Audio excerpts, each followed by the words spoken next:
buenas tardes para todos. Muchas gracias, profe, por la presentación. Mi nombre, pues, entonces es Mateo Velázquez, soy estudiante de medicina de octavo semestre y en este momento, pues, estoy vinculado al grupo de micología médica como buen investigador. Eh, Mi tutora es la profe Marta y, pues, vengo desarrollando toda esta parte de la línea de investigación con Fusarium. Listo, entonces el club de revista de hoy va a ser sobre un artículo en donde se comparan aislamientos ambientales y clínicos de Fusarium SPP. Este es el artículo que les voy a presentar. Es de mayo del 2018, es un artículo que no es tan actualizado, pero me pareció muy interesante y lo quería traer el día de hoy porque utiliza un modelo animal similar al que hemos estado usando en el grupo de micología médica, que es el modelo de Galeria. Acá en este artículo utilizan es un modelo en Drosophila melanogaster y es uno de los poquitos artículos en donde se hace una identificación a nivel de especie, pero se hace una comparación entre aislamientos ambientales y clínicos. El orden del día es este, entonces vamos a tener una introducción temática, vamos a hablar un poquito de taxonomía de Fusarium, formas clínicas de fusariosis en plantas y animales y cómo se diagnostica y cuál es el tratamiento. Después vamos a hablar de los objetivos del estudio, cuáles fueron los materiales y métodos, los resultados y finalmente conclusiones, análisis y aspectos a mejorar. Entonces, a modo de introducción, Fusarium es un complejo en donde encontramos hongos filamentosos y alinos y septados que son saprófitos del suelo, es decir, que fácilmente lo podemos encontrar en material orgánico y usualmente es un fitopatógeno, suele afectar comúnmente plantas causando marchitez, afectando raíces, tallos, y además es un hongo que es hidrófilo, por lo tanto los sistemas de agua actúan como reservorio del hongo, y por eso se han reportado ampliamente en el mundo brotes en hospitales donde el hongo permanece como escondido en esos sistemas de agua, y después se aprovecha del estado de inmunosupresión de pacientes que, por ejemplo, están trasplantados de médula ósea para, pues, generar una enfermedad invasiva. Dentro de los factores de virulencia de este hongo encontramos que puede producir biofilms, tiene tigmotropismo, produce proteasas y toxinas. Es un patógeno transreino, es decir, que puede afectar tanto plantas como animales y como humanos. Y con respecto a su macro y micromorfología, sabemos que son colonias de crecimiento rápido, en 5 a 7 días ya podemos verla en el plato de PDA o de micocel, vellosas y algodonosas y pueden pigmentar lila, rosado o beige. Este pigmento es muy variable. Cada vez que repicamos el hongo, él puede cambiar su pigmentación. Entonces, aunque es una característica muy mencionada, realmente no nos es tan útil a la hora de identificarlo en el laboratorio.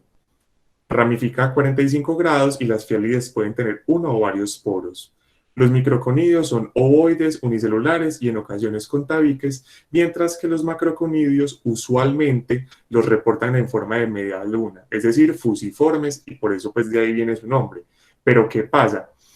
En ocasiones hay especies de Fusarium que no expresan estos conidios tan típicos y tan clásicos pues que describen de Fusarium. A veces pueden ser ovalados, a veces pueden ser más elipsoides. Por lo tanto, la morfología de los macroconidios tampoco es que nos ayude del todo a identificar a nivel de especie cuál hongo pues tenemos presente. Con respecto a la taxonomía, entonces ya dijimos que se clasifica en complejos de especies. Dentro de todos los complejos encontramos más de 200 especies y dependiendo de la literatura que revisemos encontramos que se pueden agrupar entre 20 y 22 complejos. Dentro de todas estas especies se han reportado que 70 son patógenas para el ser humano y de los complejos son 6 complejos los que tienen mayor relevancia clínica para el ser humano. Vuelve y juega. Dependiendo de la bibliografía que revisemos, pueden ser 6, a veces describen 7, a veces 8, pero lo más importante es que entre el complejo Fusarium solani y el complejo Fusarium oxysporum vamos a tener el 80% de los agentes causales de fusariosis. Dentro del complejo Solani vamos a encontrar principalmente a Fusarium keratoplasticum, Fusarium petrolifum y Fusarium falciforme. Y dentro del complejo Oxysporum vamos a encontrar a Fusarium oxysporum sensu stricto y otras especies del complejo Fusarium oxysporum. Ya en Europa encontramos también muy relevante a Fusarium verticiloides, que antes era Fusarium moniliforme, que entra en este complejo que es el complejo Fusarium fukiigorói. Es muy importante resaltar que la taxonomía de Fusarium históricamente siempre ha sido un tema muy controversial. Otras referencias incluyen otros complejos de especie y constantemente esto está cambiando. Pero lo que me parece importante que nos quedemos en este momento es que el complejo Fusarium solani es el que siempre se va a llevar el primer puesto en agentes causales de fusariosis y siempre va a estar seguido del complejo Fusarium oxysporum. Con respecto a la fusariosis en humanos, entonces podemos separar las formas clínicas en dos grandes grupos, las infecciones superficiales, que pueden ser onicomicosis e infecciones intertriginosas, o la queratitis fúngica, y las infecciones diseminadas e invasivas, que se van a presentar principalmente en pacientes con malignidades hematológicas y neutropenia. Les traigo este otro cuadro que trata de describir un poco más cuáles son las formas de fusariosis en humanos. Entonces las vamos a separar en las fusariosis que le pueden dar al hospedero, al hospedero inmunocompetente y las fusariosis en el hospedero inmunocomprometido. En una persona inmunocompetente podemos tener cuadros no infecciosos como la micotoxicosis. Como ya les había mencionado, Fusarium puede producir varias toxinas, entre esas la fumomicina B1, que se ha encontrado en cereales y diversos alimentos y está asociada a diferentes neoplasias. Y también se han descrito varios cuadros alérgicos asociados a este hongo. Dentro de los cuadros infecciosos encontramos unos que son comunes como la onicomicosis y la queratomicosis que ya les había mencionado, pero también hay otras formas de infección que son poco comunes como la infección cutánea asociada a quemaduras, peritonitis en pacientes con diálisis peritoneal, neumonía, artritis y endoftalmitis. Ya en el hospedero inmunocomprometido vamos a tener enfermedades invasoras que pueden ser diseminadas como una infección multiorgánica o como una fungenia aislada o infecciones invasoras más localizadas, es decir, una infección que es propiamente invasora pero no necesariamente diseminada. Donde se localiza más comúnmente es en forma de celulitis, sinusitis o neumonía. Otras localidades poco comunes son, por ejemplo, sistema nervioso central, artritis o osteomielitis. Les voy a hablar un poco más específicamente de la queratomicosis por Fusarium, porque en el artículo vamos a estar revisando pues los aislamientos clínicos que obtienen los investigadores son de pacientes con queratomicosis por Fusarium. Entonces, Fusarium es el principal hongo causante de queratomicosis o queratitis fúngica, aunque también se han descrito como agentes causales a Aspergillus y a Cándida. La temperatura de la córnea es muy óptima para el crecimiento de este hongo, entonces él llega por diversas formas. Puede llegar porque los lentes de contacto del paciente estaban contaminados, o puede llegar porque el paciente tuvo un trauma directo en el globo ocular, o puede llegar porque el paciente está en un contexto ecoambiental en donde hay mucho viento, en ese viento se transportan muchas partículas y pueden llegar conidios o fragmentos de hifa de Fusarium y quedarse pues en el ojo del paciente. El hongo empieza a hacer una invasión de la córnea, ¿cierto? De toda esta zona y llega a cámara anterior del ojo, que es toda esta parte de acá, y evita que el humor acuoso que está en esa cámara anterior empiece a drenarse, lo que aumenta la presión intraocular. Eso genera pues como un vector de fuerza hacia atrás que hace que la retina empiece a sufrir y el paciente pues puede desarrollar un glaucoma. Además, las micotoxinas del hongo ayudan a que se destruya el tejido. Como el hongo produce biofilms, la respuesta inmune que llega no es capaz de actuar adecuadamente y el poco fármaco que también nosotros podamos darle al paciente, pues el poco fármaco que pueda llegar a ese tejido también no va a tener una actividad adecuada por ese mismo biofilm y por eso es que es una condición que suele ser muy compleja de tratar en los pacientes. Fusariosis en otros hospederos. Podemos encontrar a Fusarium invadiendo plantas como ya les había generando marchitez en plantas ornamentales. Se ha reportado mucho en Colombia que floricultivos sufren pues por la invasión de este hongo. Plantas del género Musa, es decir, plátanos, bananos, guineo, etcétera, e invade cereales también. Las produce, como ya les había dicho, las micotoxinas e invade raíces, tallos y semillas, afectando la calidad de las cosechas y finalmente eso pues también tiene una repercusión económica muy importante. En animales puede actuar como un oportunista invadiendo huevos de quelonios, es decir, de tortugas. Se han reportado muchos casos en playas en donde muchos huevos de tortuga no alcanzan a eclosionar por pues, la invasión del hongo. Y también se puede observar en queratitis y úlceras corneales en caninos. Es importante recordar que en la agricultura también se usan los azoles para controlar a Fusarium, pues cuando se comporta como invasor pues de estos cultivos. ¿Cómo hacemos el diagnóstico de la fusariosis? Entonces el primer paso es tener una sospecha diagnóstica. ¿En quiénes tengo que sospechar yo una fusariosis? En hospederos que estén en riesgo, pacientes con leucemia, con neutropenia profunda, en pacientes donde mi contexto clínico es compatible, un paciente que tiene un infiltrado pues, en pulmón, que lo observé a la radiografía, o un paciente que tiene unas lesiones purpúricas de bordes bien definidos, en extremidades. Entonces, genero esa sospecha diagnóstica y después tengo que saber dónde buscar al hongo. Entonces, si yo veo que mi paciente, por ejemplo, tiene esas lesiones en piel, yo sé que tengo que tomar una muestra de material biológico de esa lesión. O si mi paciente tiene una lesión en las uñas, yo sé que tengo que tomar una muestra de esas uñas. Entonces, la muestra la tomo de donde yo sepa que está el hongo. Esa muestra puede ser de raspado de uñas, de raspado corneal, sangre o biopsia, que usualmente es piel. Y después, ¿qué pruebas le puedo hacer a esa muestra?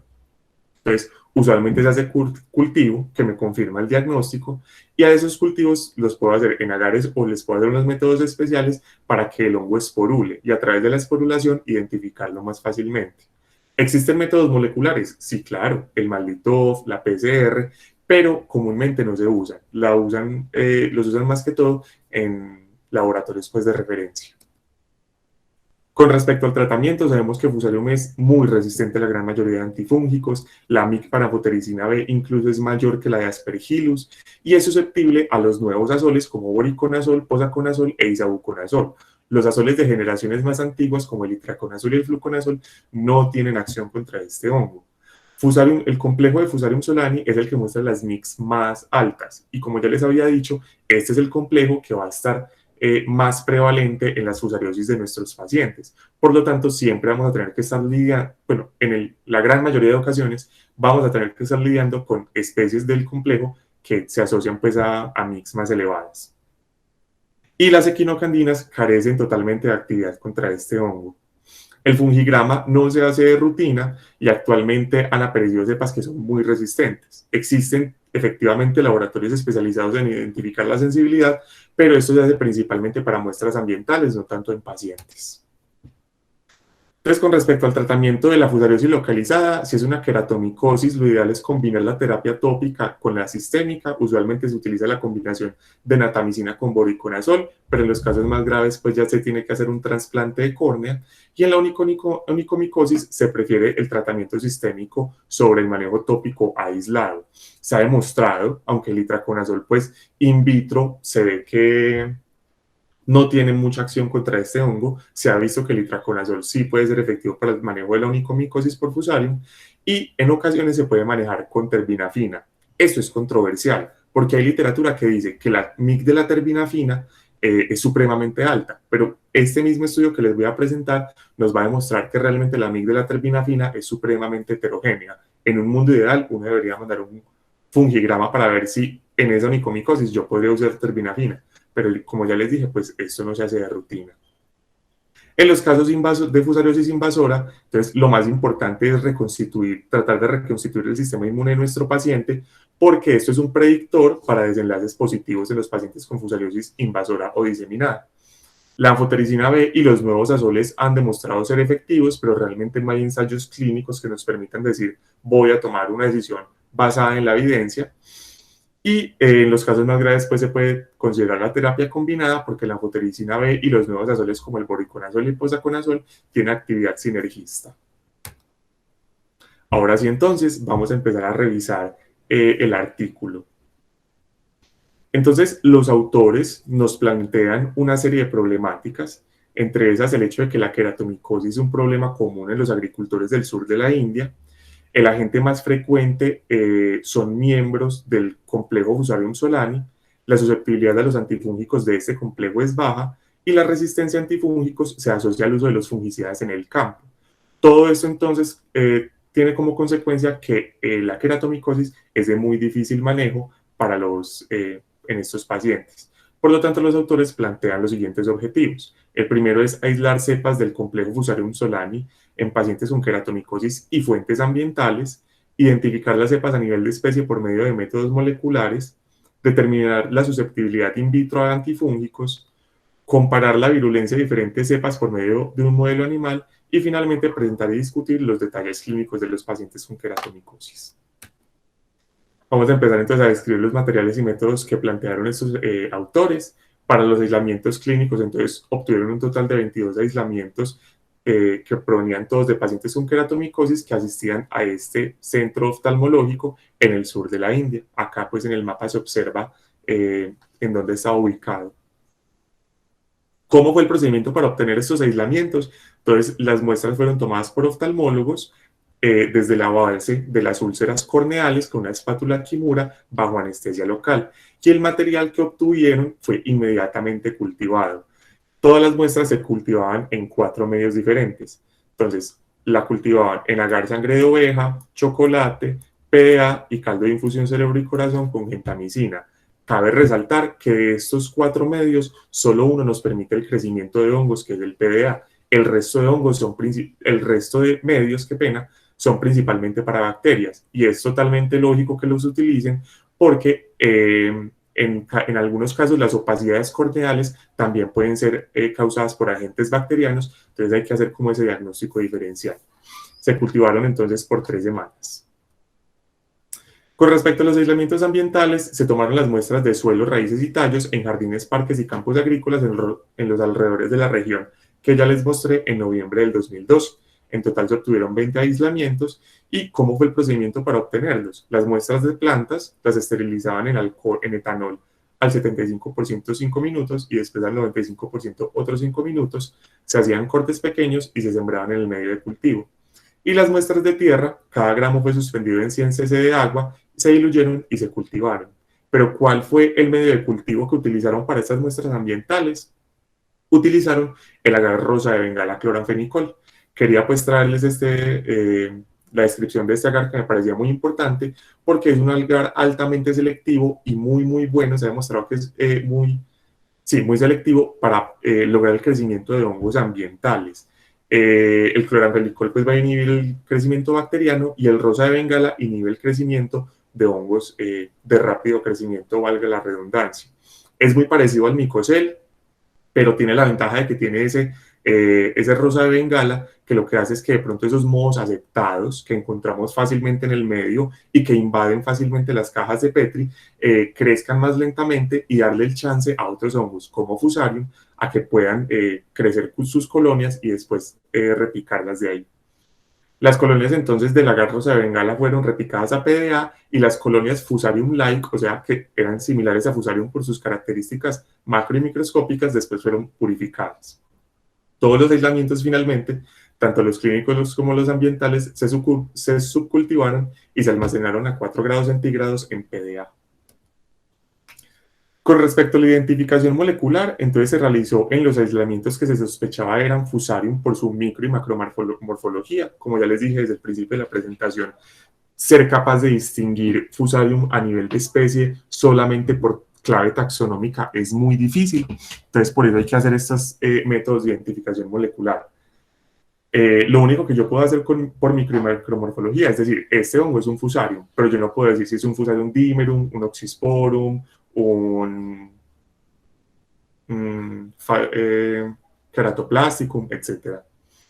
Se cultivaron entonces los aislamientos en caldo papadextrosa. Se utilizó una agitadora a 22 revoluciones por minuto a 25 grados centígrados por 5 días y se utilizó un kit de purificación de DNA de levaduras Master Pure. Los autores no refieren y no nos indican por qué utilizan un kit de levaduras. Eventualmente ellos ya habrán tenido la experiencia y sabrán pues que este kit sirve también para este moho, pero realmente dentro del artículo no expresan por qué deciden usar este kit como tal. ¿Cómo se seleccionaron los aislamientos que pertenecían al complejo Fusarium solani? Recordemos pues que ellos pueden haber obtenido muchos Fusarium dentro de los aislamientos, pero en este momento solamente nos importan los del complejo solani porque son los que realmente causan más afectación pues en el ser humano. Entonces se hizo un proceso que se llama PCR-RFLP. Lo que hace la PCR entonces es ampliar el genoma, ¿cierto? Ampliar ese material genómico, genético que habíamos extraído con el kit que ya les mencioné, y ya después de hacer esa ampliación del material genético, se utiliza una enzima de digestión, que es esta enzima que les presento acá, que es la EcoR1. ¿Qué hace esta enzima? Ella va a buscar estos sitios de reconocimiento y cada vez que se los encuentre va a hacer una serie de cortes, ¿cierto?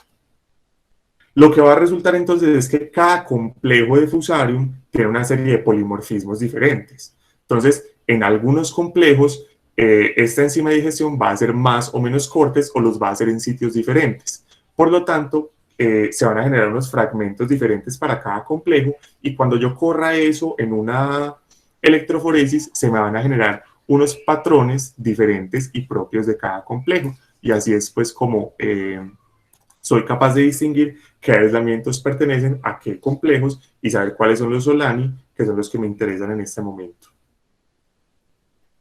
Para la identificación a nivel de especie, entonces escogieron todos los aislamientos que eran positivos para el complejo Fusarium solani y se amplificó el factor de elongación 1 alfa.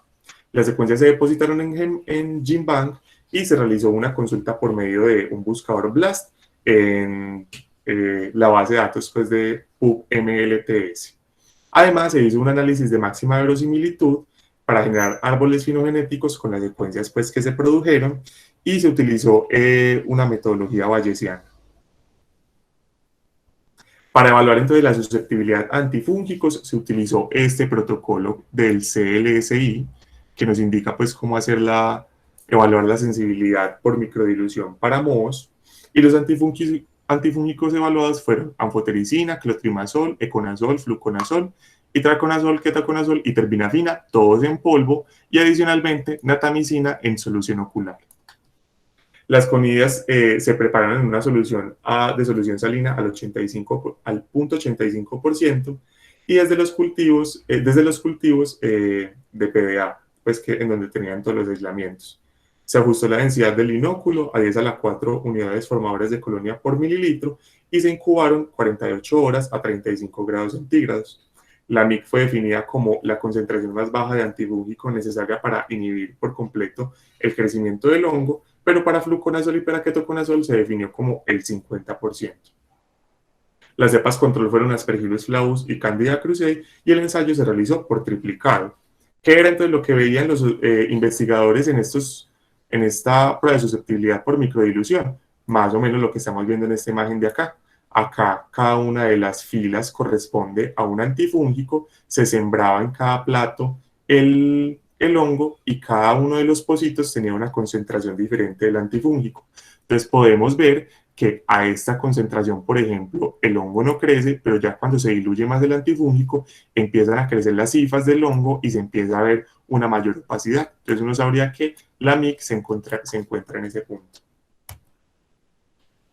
Para evaluar la virulencia de los aislamientos, entonces tomaron un total de 6 aislamientos de los 42 que obtuvieron, 3 aislamientos clínicos y 3 ambientales. Los autores no nos indican cuáles son los criterios, ¿cierto?, que utilizaron ellos para decir vamos a coger estos aislamientos pues para el modelo animal.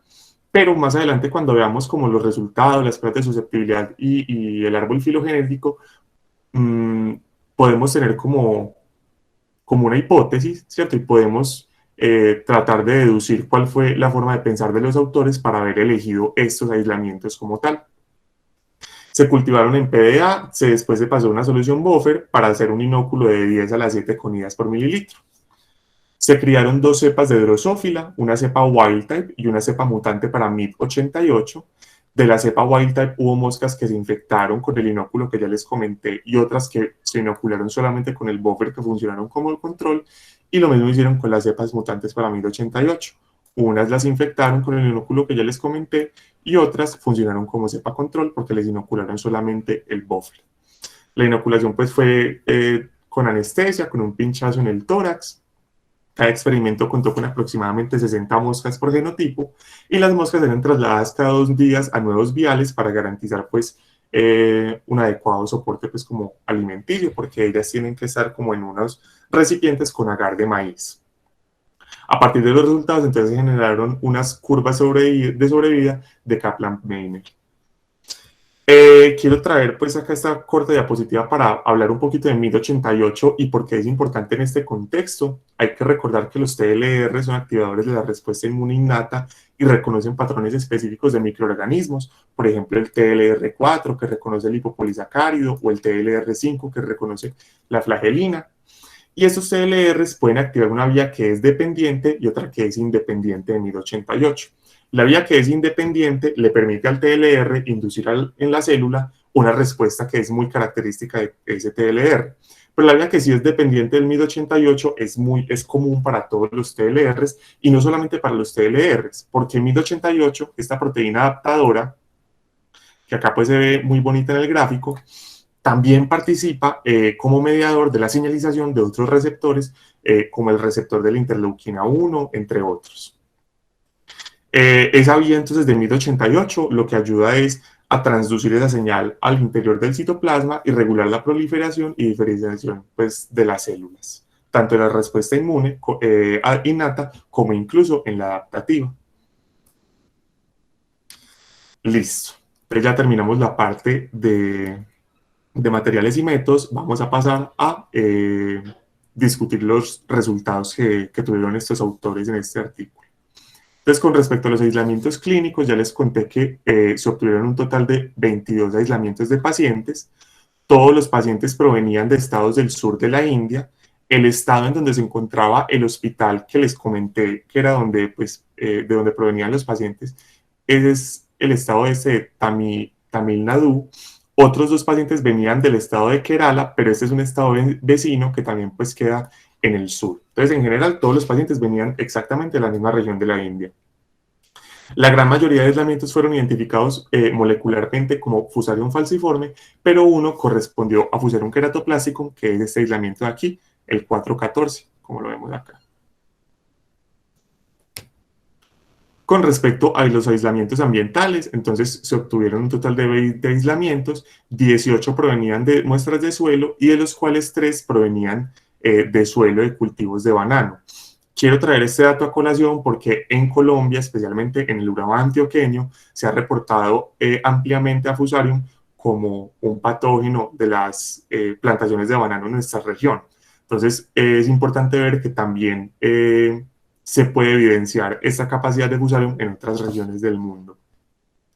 La mayoría de los aislamientos fueron identificados como Fusarium falciforme, pero se aisló un Fusarium keratoplasticum y un Fusarium solani sensu stricto. Recordemos que todos estos aislamientos son de especies que pertenecen al complejo Fusarium solani.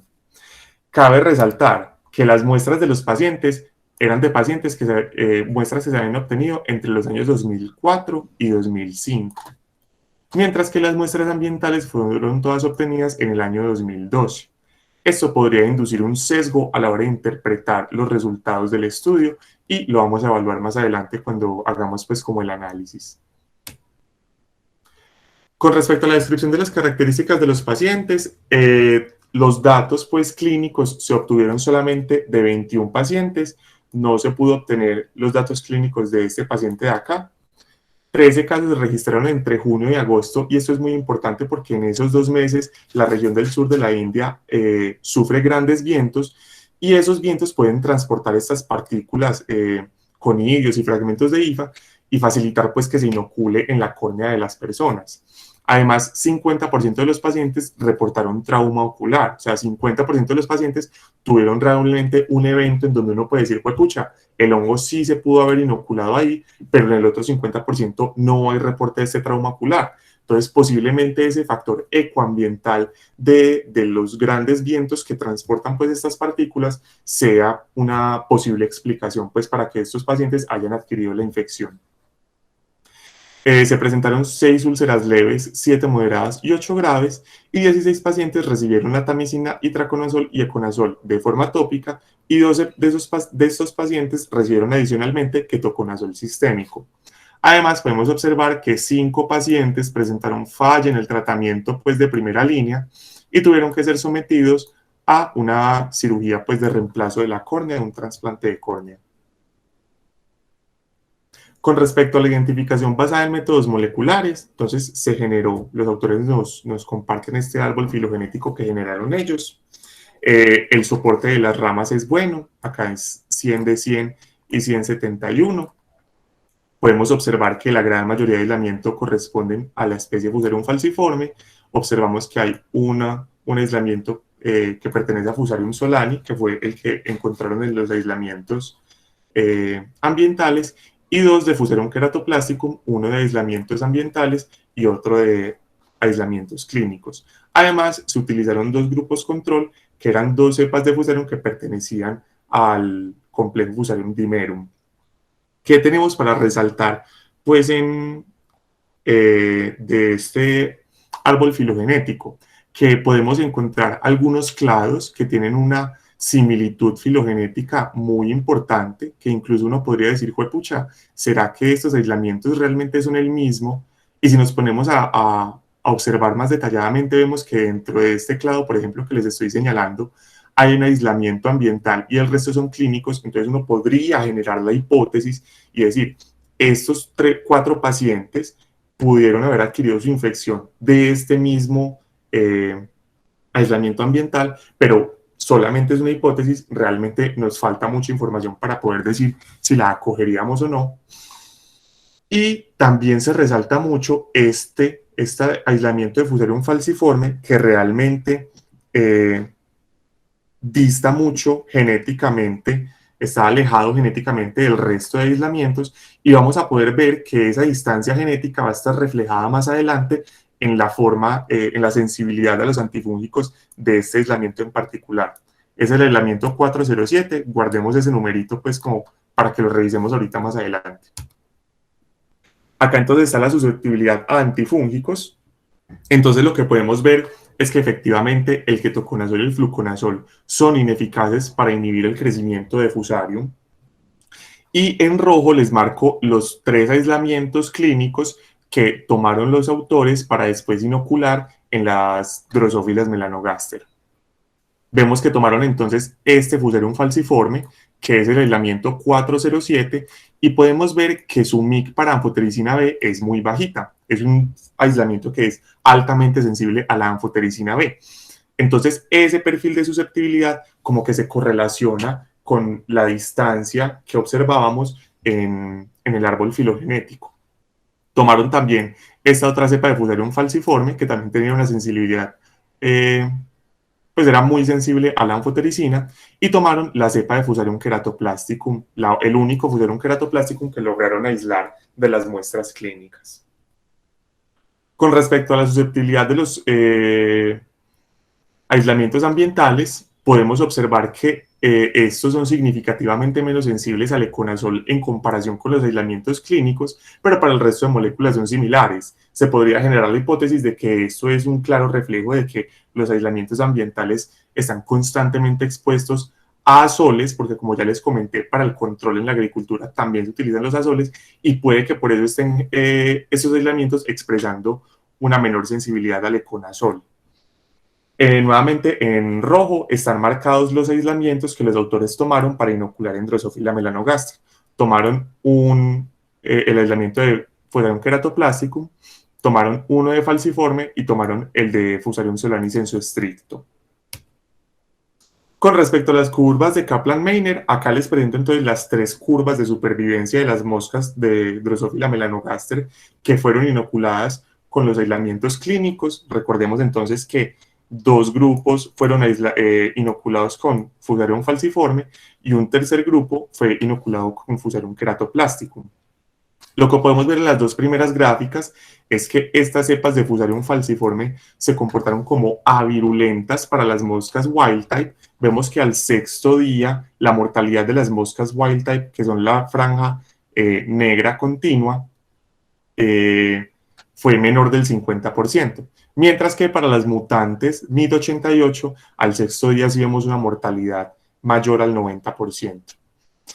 Pero cuando nos ponemos a analizar este tercer gráfico, vemos un resultado muy interesante, y es que hubo una reducción significativa de la supervivencia de las moscas wild type que fueron inoculadas con el Fusarium keratoplasticum del aislamiento clínico. Entonces uno se empieza a preguntar, pucha, ¿será que es que este Fusarium keratoplasticum es mucho más virulento que los falciformes? Y surge la pregunta, ¿se refleja esto en el comportamiento de la clínica de este paciente?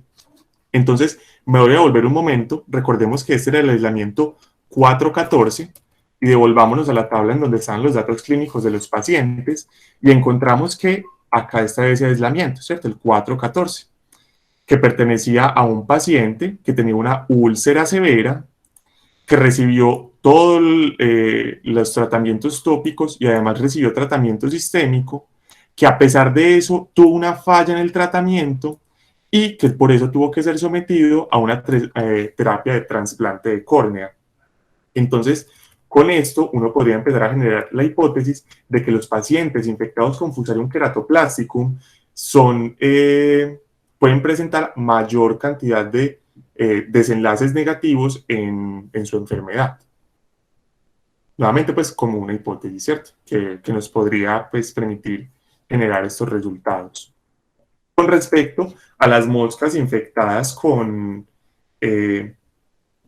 los aislamientos ambientales, vemos que hay una reducción significativa de la supervivencia de las moscas infectadas con el aislamiento ambiental de Fusarium keratoplasticum y también vemos una reducción significativa de la supervivencia en las moscas que fueron infectadas con el aislamiento ambiental de Fusarium falciforme, tratando pues como de indicarnos que ese aislamiento de Fusarium falciforme puede ser un poco más virulento que los aislamientos clínicos. Con respecto a la cepa de Fusarium solani, no hubo estadísticamente una diferencia estadísticamente significativa en la mortalidad. Listo, entonces ya para que vayamos terminando, conclusiones y análisis del artículo, los autores nos comparten esta tabla en donde ellos recolectan información de la literatura, de otros estudios en donde se ha tratado de hacer la clasificación y la identificación de Fusarium a nivel de especie, especialmente del complejo Fusarium solani. Los autores entonces nos comentan que las condiciones ecoambientales son muy importantes y aumentan el riesgo de la fusariosis en el sur de la India, y la exposición a polvo que es transportado por estos grandes vientos que se producen en julio y agosto es un factor de riesgo muy importante. En otras áreas del mundo, los climas con climas más templados, el trauma y el uso de lentes de contacto contaminados son factores de riesgo que son más relevantes. Entonces, lo importante aquí es saber cuál es nuestro contexto y cuáles son los factores de riesgo que debo indagar en mi paciente para saber cuándo sospechar el cuadro y no confundirlo de pronto con un pterigio o con una opacidad corneal pues de otra etiología. La identificación a nivel de especie realmente no es común en la literatura, ¿cierto? Porque como ya les dije, implica pues un proceso más complejo. La clave taxonómica no es suficiente para nosotros identificar a nivel de especie Fusarium basándonos solamente en macro y micromorfología. Fusarium falciforme y Fusarium keratoplasticum son las especies más prevalentes en el sur de la India, mientras que en Estados Unidos podemos encontrar otras especies del complejo solani como Fusarium petrolifilum, perdón. Con respecto a la sensibilidad, la literatura ha propuesto que cuando encontremos Fusarium con una MIC para terbinafina mayor a 32 microgramos por mililitro, se puede caracterizar como una especie del complejo solani, mientras que los Fusarium que expresen una MIC menor van a pertenecer al complejo Oxysporum o al complejo Fukiboroi. ¿Qué pasa? Los resultados de este artículo no nos permiten acoger esa hipótesis e incluso podrían rechazar esa hipótesis porque como la columna de sensibilidad de la terbinafina y podemos ver que esta regla que nos propone la literatura realmente no se está cumpliendo en los aislamientos que obtuvieron los investigadores. Vemos que incluso hay algunos aislamientos que tienen una MIC para terbinafina muy bajita, 0.5, 4, es decir, que son aislamientos que son altamente sensibles a terbinafina y que el manejo tópico con terbinafina, en el caso, por ejemplo, de que estén causando una onicomicosis, podría ser útil para el manejo de esa forma de fusariosis. Entonces, estos resultados nos muestran pues un comportamiento muy heterogéneo de la MIC para terbinafina y entonces no es adecuado usar estos datos para la distinción de complejos y mucho menos de especie. Entonces, finalmente, pues es muy importante describir el perfil de sensibilidad regionalmente para saber pues cuál es como el comportamiento de las cepas que están en nuestro medio. Como aspectos a mejorar, entonces el análisis está sesgado por el año de obtención de los aislamientos. Los aislamientos ambientales eran mucho más nuevos que los aislamientos clínicos y las condiciones ecológicas y ambientales podrían haber hecho que el comportamiento de estos aislamientos ambientales haya cambiado. Los autores no especifican la ocupación de los pacientes, aunque al principio del texto los autores afirman y nos narran que esto es un problema muy importante para los agricultores del sur de la India, y en su narrativa, ¿cierto? Uno lee el artículo y dentro de la narrativa los autores lo hacen entender a uno que todos estos pacientes son agricultores, pero como tal nunca nos dicen cuál es la ocupación de estos pacientes y por lo tanto pues no sabemos qué tanto riesgo ocupacional tienen. Y no se explican los criterios de inclusión para el aislamiento de los aislamientos utilizados para la evaluación de virulencia. Uno casi que podría pensar que los eligieron pues como a dedo, dijeron cojamos estos 3 aislamientos y se los ponemos a la Drosophila melanogaster a ver qué le pasa, pero cuando uno se pone a analizar los resultados de susceptibilidad y del árbol pues filogenético, uno se dice, bueno, puede que se hayan guiado por estos resultados, puede que estos datos hayan sido los que llaman la atención, pero como tal nunca nos dicen pues cuáles fueron esos criterios. Y para resaltar, importante pues saber que esas cepas que encontraron esos 2 aislamientos de Fusarium keratoplasticum que encontraron los autores tenían un patrón de sensibilidad diferente entre los dos, pero tenían una virulencia en el modelo animal muy alta, ¿cierto? Causaron alta mortalidad en las moscas wild type y esto se ve reflejado también en la clínica del paciente que sufrió múltiples desenlaces negativos en su enfermedad. Entonces, de pronto con esta parte del estudio podría generar pues esa hipótesis que ya les había comentado de que tal vez los pacientes con infección por Fusarium keratoplasticum sean más susceptibles a desenlaces negativos y esto haría que cobrara mucho la relevancia de poder identificar a nivel de especie cuál es el Fusarium que está afectando a mi paciente, para saber entonces si tengo que hacerle un acompañamiento más estricto, si tengo que prevenir más consecuencias o más cuadros graves de su enfermedad, etc. Esto era pues todo lo que les quería traer el día de hoy. Muchas gracias por su atención.